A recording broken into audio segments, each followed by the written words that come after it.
দেশপ্রেমিক বাংলাদেশী, দেশে বিদেশে যে যেখানে আছেন, আসসালামু আলাইকুম। আজকে বিডিআর হত্যাকাণ্ড, পররাষ্ট্র উপদেষ্টার ভারত ভ্রমণ, তিস্তা প্রজেক্ট এবং সর্বশেষে ব্রিগেডিয়ার জেনারেল আজমি ও লেফটেন্যান্ট কর্নেল হাসিনের মাঝখানে যেই ভুল বোঝাবুঝি চলছে তা নিয়ে কিছু কথা বলবো।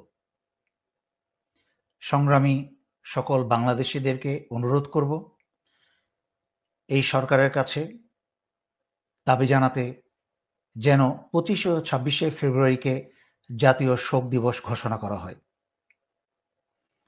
আর একই সাথে সকলকে বলবো সচেতন থাকতে। ষড়যন্ত্রের মাধ্যমে ঢালাওভাবে যেভাবে বিডিআরের সকলকে জামিন ঘোষণা করতে বলা হচ্ছে তা কোনোভাবেই কাম্য নয়।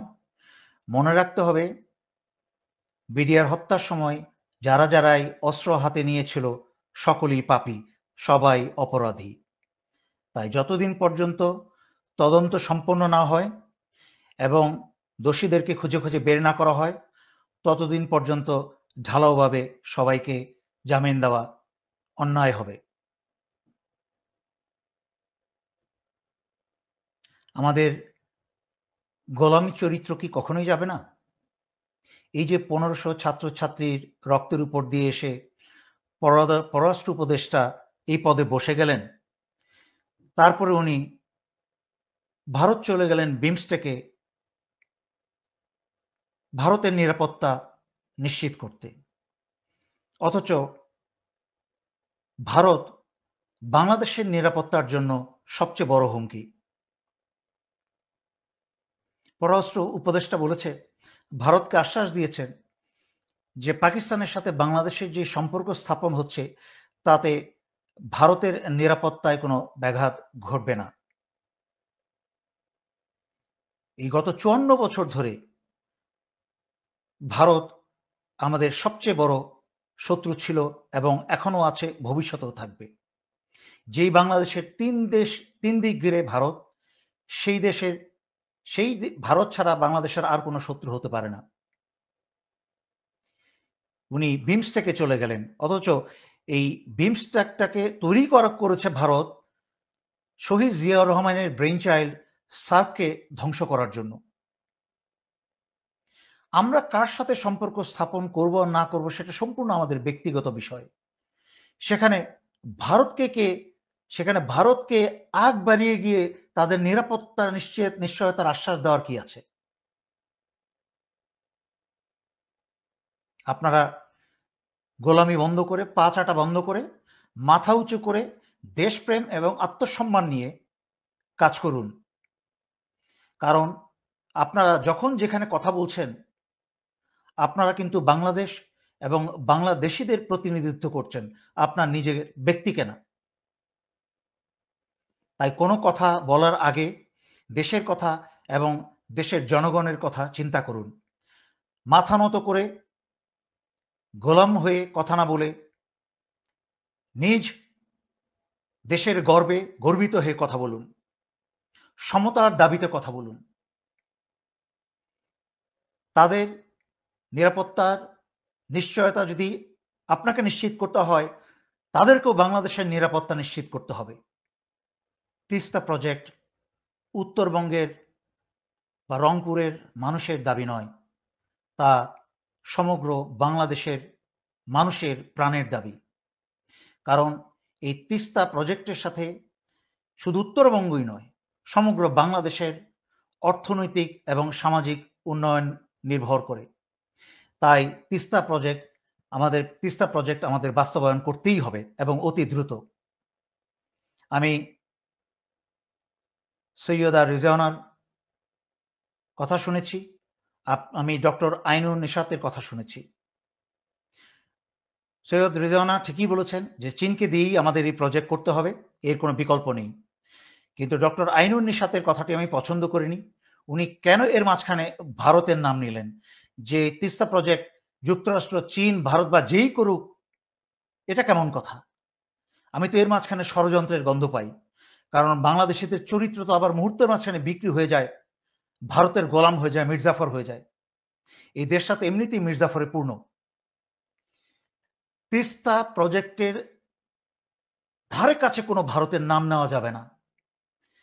যেই বাংলাদেশের কোনো উন্নয়ন প্রকল্পে বা বাংলাদেশের কোনো আভ্যন্তরীণ বিষয়ে ভারতের নাম নেবে, বাংলাদেশের জনগণকে আমি অনুরোধ করব তাকে প্রকাশ্যে আপনারা বাংলাদেশ শত্রু হিসাবে গণ্য করবেন।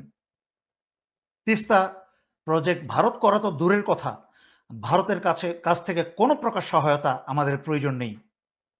এমনকি তিস্তা প্রজেক্টে আমাদের চোখ খোলা রাখতে হবে যেন ভারতীয় কোনো কর্মী ছদ্মবেশেও তিস্তা প্রজেক্টে কাজ না করতে পারে। এই তিস্তা প্রজেক্ট হলে উত্তরবঙ্গের যে উন্নয়ন হবে তাতে উত্তরবঙ্গের কোনো মানুষকে ঢাকা শহর বা অন্য কোনো বিভাগের শহরে চাকরির জন্য যেতে হবে না, বরঞ্চ ঢাকা শহর থেকে উল্টা মানুষ উত্তরবঙ্গে যাবে চাকরি খোঁজার জন্য। এই বাঁধ রক্ষা করা, নদী শাসন করা, পুনঃখনন করা এবং তাকে ঘিরে সকল প্রকার নগরী, ছোট ছোট শহর, বিদ্যুৎ, কল কারখানা, অত্যাধুনিক চাষাবাদ, আমরা সবাই জানি যে এই কাজ করার ক্ষমতা এবং যোগ্যতা শুধুমাত্র চীনের আছে। তারা চীনে এবং অন্যান্য স্থানে তা করে দেখিয়েছে এবং চীনকেই আমাদের সেটা দিতে হবে। তা ভারত থেকে যত প্রকার বাধাই আসুক না কেন, সকল বাধা উপেক্ষা করে আমাদেরকে এই প্রজেক্টকে বাস্তবায়ন করতেই হবে এবং আমরা চাই ডক্টর মোহাম্মদ ইউনূস এই প্রজেক্টের সূচনা করুন। দেশের সমগ্র মানুষ আপনাকে সহায়তা করবে। আপনি কোনো বাধার সামনে মাথা নত করবেন না, কোনো অপশক্তির সামনে মাথা নত করবেন না। সর্বশেষে আমি ব্রিগেডিয়ার জেনারেল আজমি এবং লেফটেন্যান্ট কর্নেল হাসিনের মাঝখানে যে ভুল বোঝাবুঝি চলছে তা নিয়ে দুটি কথা বলবো। প্রথমে হচ্ছে, ওনারা দুজনই অত্যন্ত ভালো অফিসার। ব্রিগেডিয়ার জেনারেল আজমিকে আমরা যারা চিনি না বা ওনার সম্পর্কে জানি না এমন কোনো অফিসার নেই আজকালকার জুনিয়র অফিসার ছাড়া। উনি কেমন অফিসার ছিলেন, কেমন মানুষ ছিলেন তাও আমরা জানি। হাসিন স্যার একজন বীর সাহসী সেনা, তাও আমরা জানি। দুইবার বীর প্রতীক পাওয়া, তা আমরা জানি। এবং এই দেশের শত্রু এবং দেশের শত্রু ভারত এবং দেশের ভিতরের মির্জাফর যারা সেনানিবাসে যারা এখনো বসে আছে এবং তাদের আশ্রয়ে আছে, তারা যারা ওনাদেরকে গুম করে নিয়ে গিয়ে অত্যাচারিত করেছে, কে কতদিন বেশি থেকেছে, কে কতদিন কম থেকেছে সেটা বড় কথা নয়। এই উভয় ঘটনাটাই অত্যন্ত দুঃখজনক এবং যা এই জাতির জন্য এবং এই সশস্ত্র বাহিনীর সেনাবাহিনীর জন্য একটা কলঙ্ক। এবং এই খুনিদেরকে গ্রেফতার করে শাস্তির আয়তায় আনার যখন দাবি উঠছে, তখন যেই সকল দেশদ্রোহীরা বলছে যে সেনাবাহিনীর ভাবমূর্তি নষ্ট করছে, তা বুঝতে হবে এরা সব দেশদ্রোহী এবং ভারতের দালাল। যে চুরি করলে তাদের ভাবমূর্তি নষ্ট হয় না, কিন্তু ওই চোরকে গ্রেফতার করতে বললে তাদের ভাবমূর্তি নষ্ট হয়। সুতরাং এদের অসৎ উদ্দেশ্যটা বুঝতে হবে এবং তারাই কেউ এইসব ঘটনা ঘটাচ্ছে, ভুল বুঝাবুঝি সৃষ্টি করছে। একটা জিনিস মনে রাখতে হবে, আমি দুজনই আমার সম্মানিত সিনিয়র, আমি অনুরোধ করব বাংলাদেশের এই ক্রান্তি লগ্নে যেখানে স্বৈরাচারী শেখ হাসিনা এবং ভারতের সম্পূর্ণ কাঠামো সশস্ত্র বাহিনী এবং সিভিল প্রশাসনে পুলিশে রয়ে গেছে, তখন বাংলাদেশ এবং বাংলাদেশের জনগণ বিরাট বড় বিপদের মাঝখানে আছে এবং প্রতিদিন তারা দিন পার করছে আশঙ্কায় যে কালকে কি হয়, পরশু কি হয়। সেইখানে আমাদের কথা শুনে বাংলাদেশের জনগণ যারা অনুপ্রাণিত হয়, যারা মনে আশার আলো পায়, যারা মনে সাহস পায়, তারা কিন্তু আপনাদের মাঝখানে এহেন ভুল বুঝাবুঝি দেখে তারা সাহস হারিয়ে ফেলছে, তারা দুঃখ পাচ্ছে, তারা হতাশ হচ্ছে। তাই আপনাদের কাছে আমার অনুরোধ, আমাদের সকলের যথেষ্ট বয়স হয়েছে, অভিজ্ঞতা হয়েছে। বিশেষ করে আরো 10টা-5টা সিভিলিয়ান যখন কথা বলে, তাদের চেয়ে আমাদের কথার মূল্য কিন্তু অনেক কারণে বেশি। তার মাঝখানে একটা গুরুত্বপূর্ণ বিষয় হচ্ছে, আমরা যে প্রশিক্ষণ এবং চাকরির অভিজ্ঞতার মাধ্যমে দেশে বিদেশে যুদ্ধ বিভিন্ন অভিজ্ঞতার মাধ্যমে এসেছি, তা কিন্তু একজন সিভিলিয়ান শত শত কোটি টাকা দিয়েও কিনতে পারবে না। তাই নিজের মূল্যটা এবং নিজের অবস্থানটাকে বুঝতে হবে। আমি কারোর পক্ষ নিয়ে কথা বলছি না, আমি নিরপেক্ষভাবে দুটি কথা বলতে চাই। 2020 সালে হাসিন স্যার প্রথম আমাকে টেলিফোনে যোগাযোগ করেন যে, দেলোয়ার, আমি জানি আজমি স্যার কোথায় আছেন। আমি একই জায়গায় ছিলাম, সেই ডিজিএফআই এর কচুক্ষেতের সেই আয়নাঘরে, সেই বন্দিশালায়, যেখানে আজমি স্যারও আছেন। তুমি আমাকে যদি কিছু লোকবল দিতে পারো, কিছু সাহায্য দিতে পারো, তাহলে আমি আজমি স্যারকে ওখান থেকে বের করে নিয়ে আসবো। তার মানে এখানে দুটি কথা কি প্রতিষ্ঠিত হয় এই সত্য ঘটনায়, যে আজমি স্যার সেই ডিজিএফআই কচুক্ষেতের ডিজিএফআই লোকেশনে আজমি স্যারও বন্দী ছিলেন। যারা এখন মিথ্যা বিভ্রান্তি ছড়াচ্ছে যে উনি অন্য কোথাও ছিলেন, তাকে অন্য কোনো জায়গায় রাখা হয়েছে, এগুলো সব মিথ্যা বিভ্রান্তি। উনি কচুক্ষেতের ডিজিএফআই এর জায়গায় ছিলেন।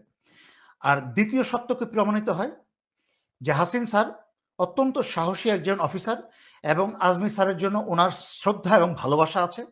সেই জন্য নিজের জীবন বিপন্ন করেও উনি এই ধরনের অপারেশন চালাতে প্রস্তুত ছিলেন। কিন্তু সময় মতো যেই লোকের মাধ্যমে সেই সাহায্য দেওয়ার চেষ্টা করা হয়েছিল, সেও আসলে সঠিক ব্যক্তি না, যার ফলে সেই সাহায্যটা সময় মতো আসেনি। দ্বিতীয় কথায় আসি,